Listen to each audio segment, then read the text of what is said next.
But it's just Baba is saying, what does Sahavas mean to me? To him. I am the only beloved, and you are all my lovers. Or, I am the only lover, and you are all my beloveds. I want you all to remain happy in my Sahavas. I am the ocean of love. Draw as much of this love as possible.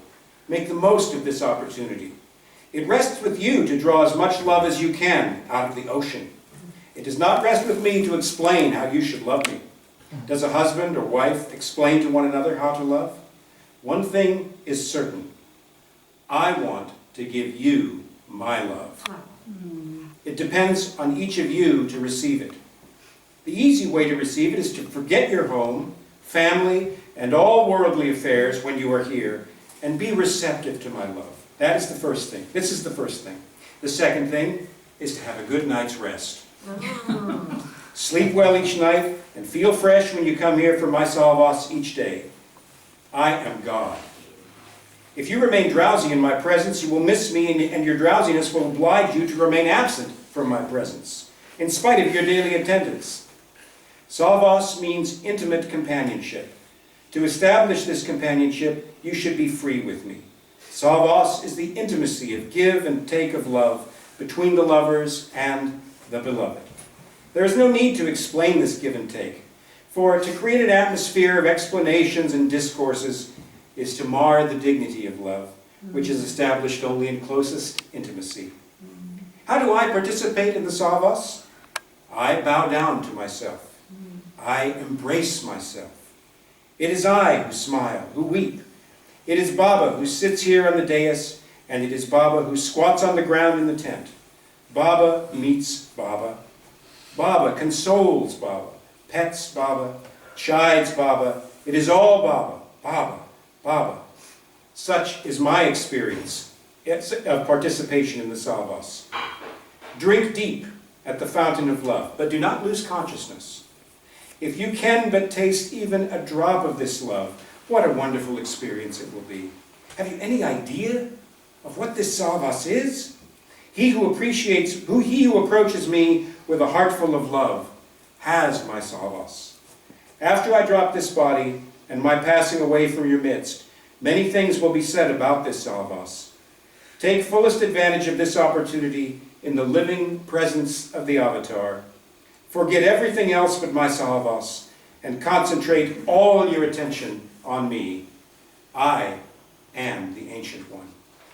And I'll just say one thing, and that is, I asked Bao once in one of the Bao chats, when Baba dropped his physical body, did he drop his subtle and mental bodies? And Bao said, no. Just like that. Well read.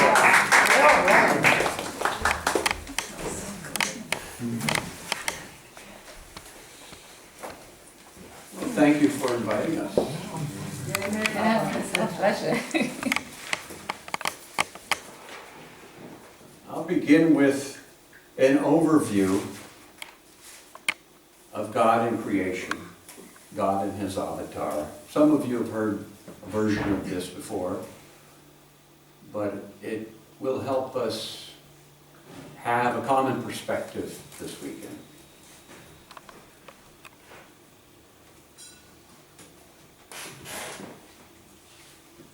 It's all just part of our ongoing efforts to extricate ourselves from false manyness so that we can come closer to the real one. Remember, Meher Baba declared that his way was the path of self-effacement. This is not the way to attract followers, especially in this modern age of commercialism and quick satisfaction. The prospect of self-improvement through self-effacement is not very attractive to most people who are preoccupied with fulfilling the next desire. The concept of not wanting seems dull and miserable to them. But after only several million human incarnations, gradually the soul finds this bouncing between, the oscillation between opposites tiresome.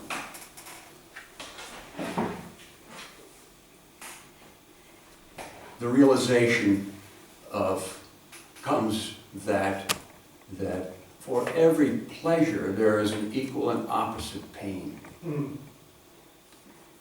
And ultimately the question arises, what the hell are we doing here? What's the point of this? It is at this point, Baba explained, that one begins to poke into the maze that leads out of the illusion of manyness towards the reality of the one. But that process also takes ages, and is fraught with these distractions of religious fear and promises to gain quick enlightenment through some special technique. But all of these things also ultimately become just a deeper dead end into the maze. And the disillusionment becomes more intense. It's just an exchanging, a supplanting of material self-interest for spiritual self-interest, after all. The point is eradicating self-interest. The most insidious distractions are self-deception, or being deceived by someone who has developed some occult charisma but has no real authority based on subjective spiritual experience. But all these things have a purpose. These disillusionments and being burned repeatedly, these experiences are deeply embedded into the psyche, and in the future, the purpose they serve is for us to have this automatic intuitive sense, this isn't it, this isn't right. Towards the end of human reincarnation, the process, some of the souls that one is associated with get some spiritual advancement, and a few may even eventually live the life of God. That means to be perfect. And a rare one of those may also be a perfect master. And the perfect masters serve as a great good light to the world in general. Specifically, though, they help those who are closely connected with them. Once they live one lifetime as God, and then they're finished with creation. The one guarantee for the redemption of humanity spiritually comes through the only Son of God, who carries the eternal burden for creation, who, as Baba explained, comes approximately every 700 or 1400 years.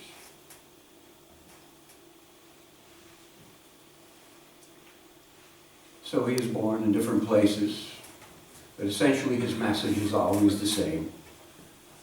We are all one. God is one. Love God. And at first, only a few who are closely connected with him, follow him, are attracted to him, automatically respond to his love without hesitation. And gradually through them, more and more people become inspired to follow him, follow the Master, lead a life that would please him possibly. Time goes by, centuries go by, and eventually these followers, who are now beginning to be large in numbers, at some point find it socially, politically expedient to construct an external shell of forms around the Master's teachings to make it more palatable, make it more tangible, make the intellectual mind more comfortable. Less about self-effacement.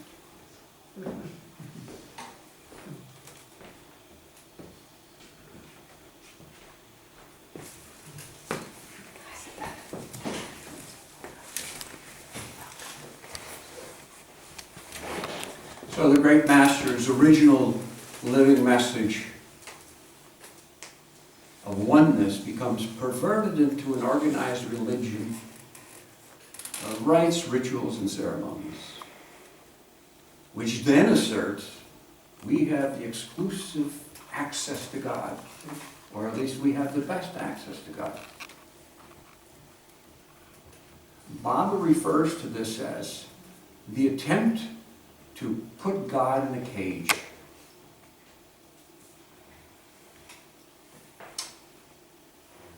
It's all due to the backwards paradigm.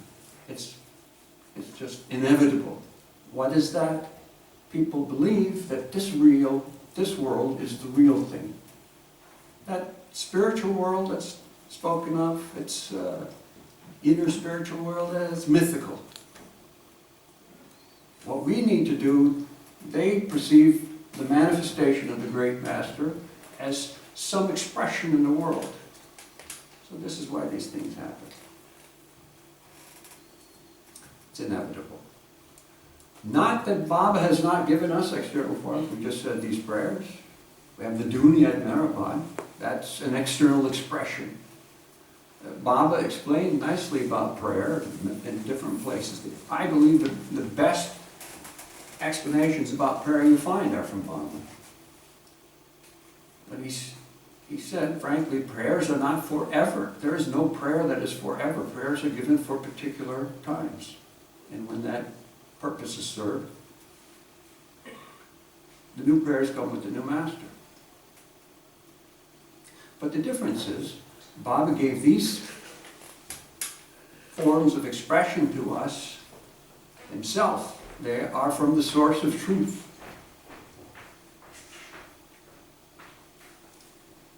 He engaged his lovers through the practice of these things in his work, and he stated that these things will serve to give great spiritual benefit to those people who take part in them for centuries to come.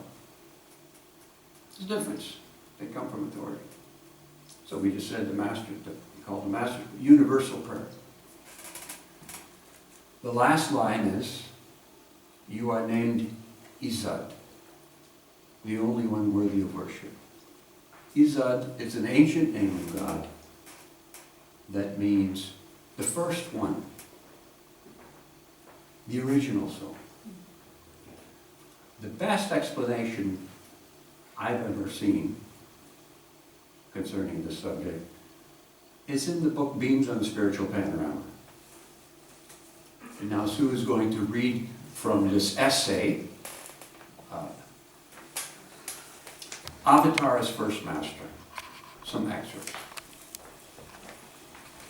In the infinite beyond state of God, which transcends the categories of consciousness as well as unconsciousness, there appeared the first initial urge for God to know himself. And with the arising of this initial urge, there was an instantaneous manifestation of infinite consciousness as well as infinite unconsciousness as simultaneous resultants. Of these two seemingly opposite but complementary aspects of the infinite consciousness plays the role of the avatar or divine incarnation. The infinite unconsciousness finds its expression through an evolution which seeks to develop full consciousness through time processes. In the human form, the full consciousness strives to have self-knowledge and self-realization. The first man to realize God as one indivisible and eternal truth was taken up into this realization by the eternal avataric infinite consciousness. The avatar is the first master of the first God-realized soul. But in God realization, the full consciousness of the first master became fused with the eternally infinite consciousness of the avatar. Therefore, with the coming down of the first God-realized man, the avatar himself descended and took an incarnation in his body. So, from the point of view of incarnation, the avatar is the same as the first master. This first master had no master in human form, but all subsequent masters have had masters in the human form to help them in truth realization. The first master, who got fused with the eternal, avataric, infinite consciousness, is the master of all masters. Yet, if and when the avatar takes an incarnation in the human form, he brings upon himself a veil, and this veil has to be removed by some master or masters.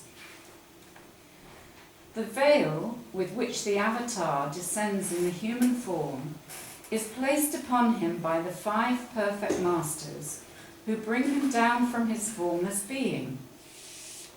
In the avataric periods, the 5 masters always put this veil upon the infinite consciousness of the avatar, because if he were to be brought without such a veil into the world of forms, the existing balance between reality and illusion would be profoundly disturbed. Can you read that please one more time? Fascinating point. In the avataric periods, the 5 masters always put this veil upon the infinite consciousness of the avatar, because if he were to be brought down without such a veil into the world of forms, the existing balance between reality and illusion would be profoundly disturbed. However, when the 5 masters think that the moment is ripe, they remove this veil, which they have placed on the avataric consciousness.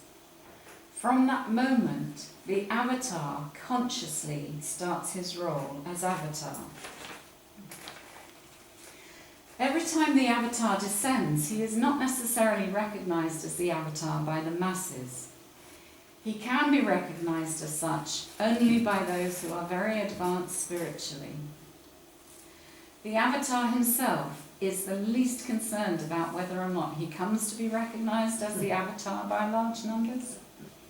He plays thoroughly his role as the avatar, and his chief work lies in the higher invisible spheres of existence. If, however, he appears at a critical or transitional cyclic period, as is often the case, he is hailed by the masses as the avatar of the age. The avatar is not necessarily recognized and hailed as the avatar by each and all, because he covers himself under a veil for his own spiritual work.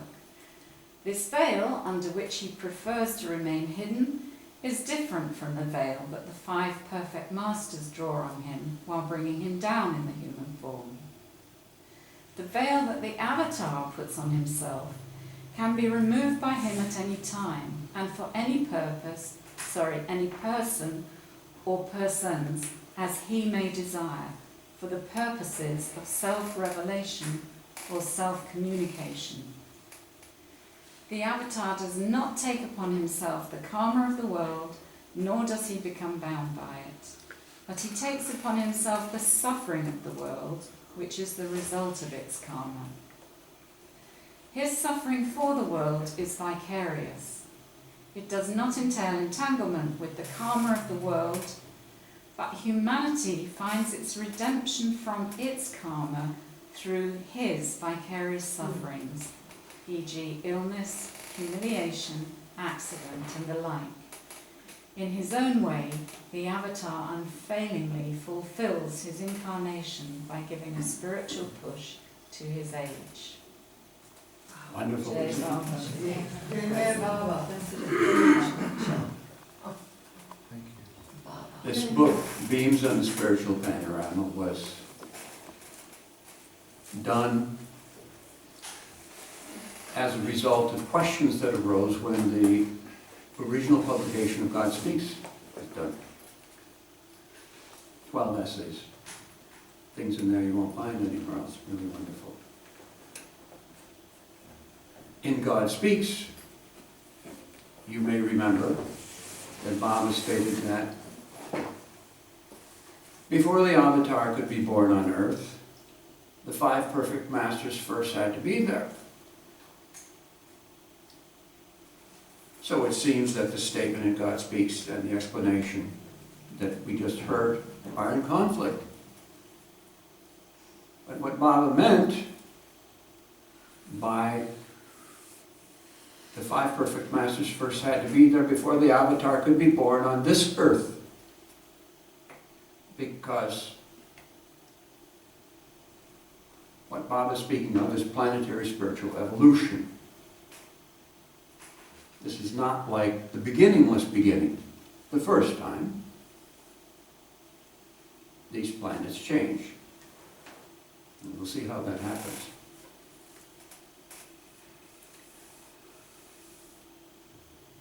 So then let's look at the size of the physical universe, since it is the field upon which the game of creation in the gross world is played. There is a consensus amongst astrophysicists today that I like to use this analogy, comparative look at these. Why? Because if we say numbers, these are so abstract, they're so astronomical that it's just too abstract to grasp this. So consider this. Astrophysicists today generally agree that there are at least as many stars in the universe as there are grains of sand on this planet. Mind-boggling. Now, Baba has explained that some of those stars have solar systems, and on some of the planets there are varying degrees of developing life forms through different stages of evolution of consciousness. And then on 18,000 of these planets, life forms have fully evolved.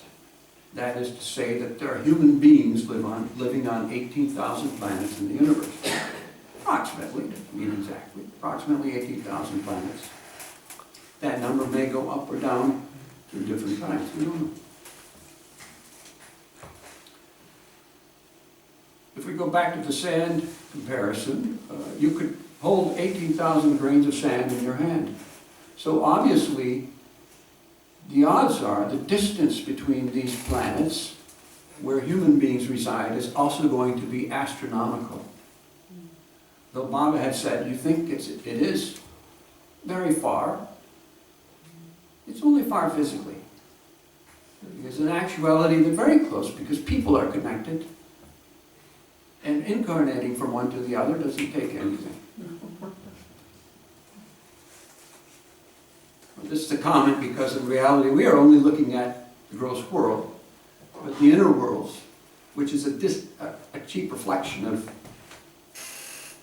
real illusion. So Bob refers to the gross world as false illusion, and he calls the spiritual world real illusion.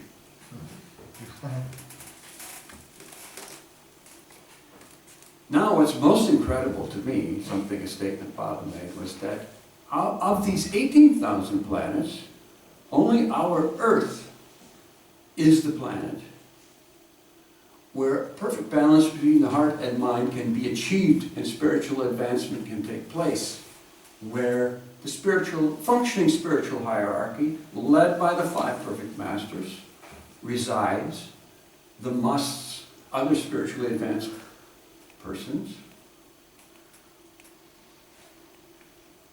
Out of that, all the sand in the world, 1 grain of sand is that. That's incredible. The first thing that came to my mind, thinking, there's the reaction. I bet you say that to all the planets.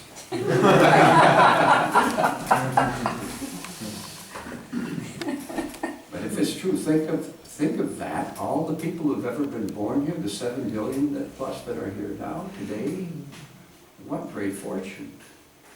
And yet, what about just a few of us? Yeah. How many people in London? And how many, this is the handful of people who are interested in, who are obsessed with keeping company with the ancient one.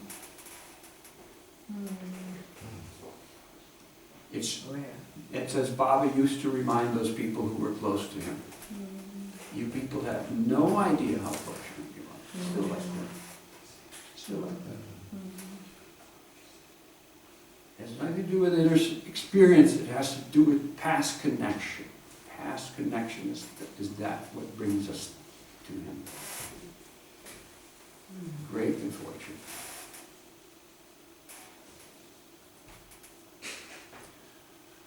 I saw a single verse in St. Paul's yesterday from William Blake. There's a whole huge cathedral devoted to war heroes and generals. It's spectacular tombs and beautiful artwork, tremendous architecture, and one little plaque in one simple verse by William Blake.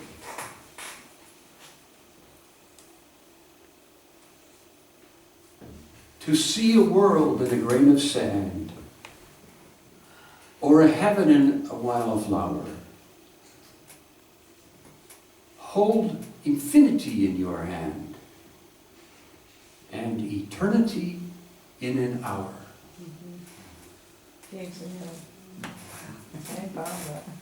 At least there's one spiritual thing to it, simple.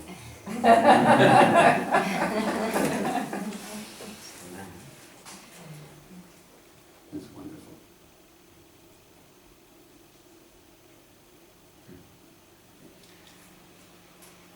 The consensus with astrophysicists today is that the age of the universe is 14.5 billion years.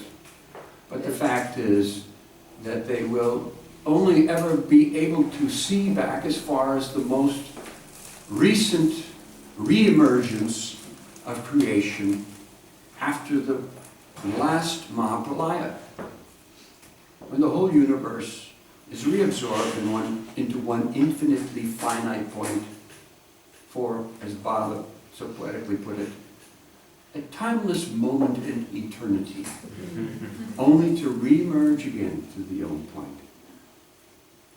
Now that doesn't mean everything goes back to zero and all consciousness is wiped out. Baba explained that in Mahapralaya, all sanskaras of all minds go back into the fine seed or latent form, and as the universe re-expresses itself, gradually as the appropriate forms for their consciousness are available, they take that. But it takes a long time still to redevelop. But it's not an erasing of what had been done in the previous time of creation. But again, as far as modern science, they have a great capacity to observe things, but they'll only be able to observe, they're looking for the Big Bang Theory. It's only a re-emergence that they can see of the creation at the time. This planet, they consider to be 4.5 billion years old.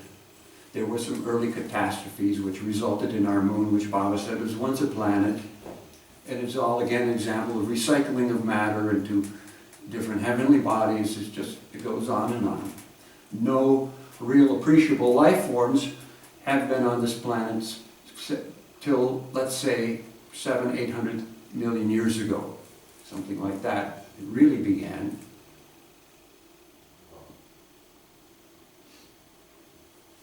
You may remember a person named Irene Coney-Bear. She was somebody who met Baba in the 40s. She was an author. She was interested in this kind of subject. And Baba gave her a wide latitude to ask these kinds of questions.